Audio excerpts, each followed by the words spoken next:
everybody. I'm Kate. I'm one of the fighters and trainers here at the Portland Boxing Club. Today I wanted to talk to you a little bit about how we use our feet in boxing. So the most important thing really is that we don't have our weight on our heels. You do sit on your heels, you drop your heel down rather when you're throwing certain punches. One of your heels is generally going to be dropping down to sit on that punch. But when we're moving around, your weight is really on the balls of your feet, and that's what you push off of. We never want to have really the weight on our heels, especially in our stance here, because that's not really an athletic position. You don't have the leverage to push off of your back foot or to be able to efficiently and effectively change directions, take new angles. So we're really always kind of on the balls of our feet. And that doesn't mean that you need to be on your tiptoes, right? We're not boxing around like this. But I like to describe it as being able to slide a slip of paper under your heels. But again, the most important thing is really that the weight is in the balls of your feet, the metatarsal area. Because if it's not, I really can't push off very well. And if we're heel toeing, that's slowing down our movement as we box. So we really want to have the weight on that front padded part of the foot, because that's going to let us push off. So for example, in our jab, if I'm on the balls of my feet, I can effectively push, push. Now, you'll notice that when I'm moving, it's the same thing. Because if I'm heel toeing, it kind of just makes you feel like you're stepping around in molasses or wet concrete.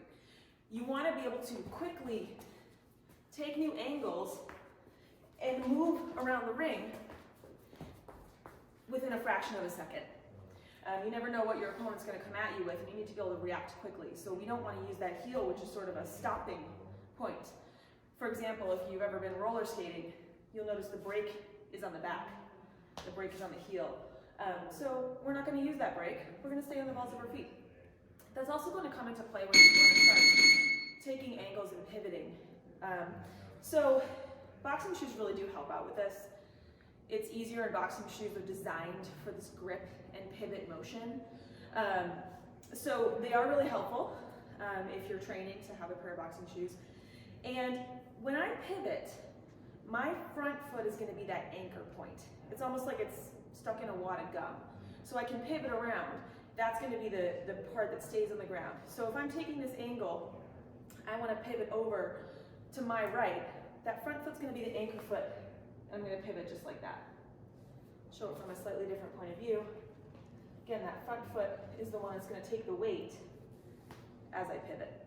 Same thing if we're going to go to the left. That front foot's going to be the anchor point, and I'm just going to move around this axis point. So you're not really ever going to pivot off your back foot, because that's going to possibly throw you off balance, especially if you unexpectedly get hit with something in the middle of it. You want to have that weight on that front foot. So again, a lot easier to make those pivots if your weight's on the balls of your feet. If you have this flat foot, it's just not going to work as well. Same thing goes when we're, in past videos, we've gone over some of the leg work, the bounce, that lateral movement, what we call the boxer shuffle, right? All that's in the balls of your feet, and while we never really approach an opponent like this, that drill is useful for those quick direction changes, footwork, faking out your opponent, right? Getting your bounce going. All of that relies on your weight being on the balls of your feet, because that is your leverage point. So really the moral of the story is that we don't want to be what we call flat-footed. If you want to be able to move quickly, absorb the impact of punches, use your body effectively to put your weight behind your punches, make those pivots, take those angles, you really got to have your weight on the balls of your feet rather than heels down. Even if it feels more secure, it's actually going to hinder your boxing. So moral of the story, get the balls of the feet working, and you're going to have a much better experience.